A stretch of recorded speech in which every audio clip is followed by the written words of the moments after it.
സമൂഹത്തിൽ വർദ്ധിച്ചുകൊണ്ടിരിക്കുന്ന ജീവിതശൈലി രോഗങ്ങൾക്ക് മറുമരുന്നായി ജൈവകൃഷിയെ പ്രോത്സാഹിപ്പിക്കുന്ന പദ്ധതിയുമായി Malappuram seed centre Dubai chapter committee. രോഗം വരുന്നതിന് മുമ്പേ സമൂഹത്തെ ചികിത്സിക്കാമെന്ന പ്രമേയത്തിൽ നടപ്പിലാക്കുന്ന ആരോഗ്യ പദ്ധതിയുടെ ഭാഗമായി കനികാല കൂട്ടായ്മയുമായി സഹകരിച്ചാണ് ജൈവകനി എന്ന പേരിൽ പദ്ധതി നടപ്പിലാക്കുന്നത്. താൽപര്യമുള്ള വ്യക്തികളിൽ നിന്നും ഭൂമി ഏറ്റെടുത്ത് അവിടെ ജൈവകൃഷി ചെയ്യുകയാണ് പദ്ധതിയുടെ ലക്ഷ്യം. കൃഷി വളണ്ടിയർമാരെ ഉപയോഗിച്ച് പരിപാലിക്കുകയും ഉൽപ്പന്നങ്ങൾ കൃത്യമായി വിപണിയിലെത്തിക്കുകയും ചെയ്യും. ഇത് മലപ്പുറത്തിന്റെ ആരോഗ്യ സംസ്കാരത്തിൽ കാര്യമായ മാറ്റങ്ങളുണ്ടാക്കുമെന്ന് ഭാരവാഹികൾ വാർത്താ സമ്മേളനത്തിൽ പറഞ്ഞു. പദ്ധതിയുടെ ജില്ലാതല ഉദ്ഘാടനം മലപ്പുറം ജില്ലാ കളക്ടറുടെ വസതിയോട് ചേർന്നുള്ള ഭൂമിയിൽ തൈനട്ട് collector doctor Vinay Goyal IAS നിർവഹിക്കും. വാർത്താ സമ്മേളനത്തിൽ seed centre Dubai chapter president Safeer Ali Mankarathodi, കനെ president Naushad Mambra, IIT Madras principal scientist doctor PM Nabeel, Shamshad Begum Palakkad, Anwar titanium എന്നിവർ പങ്കെടുത്തു.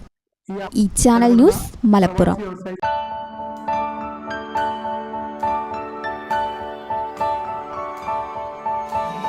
Even if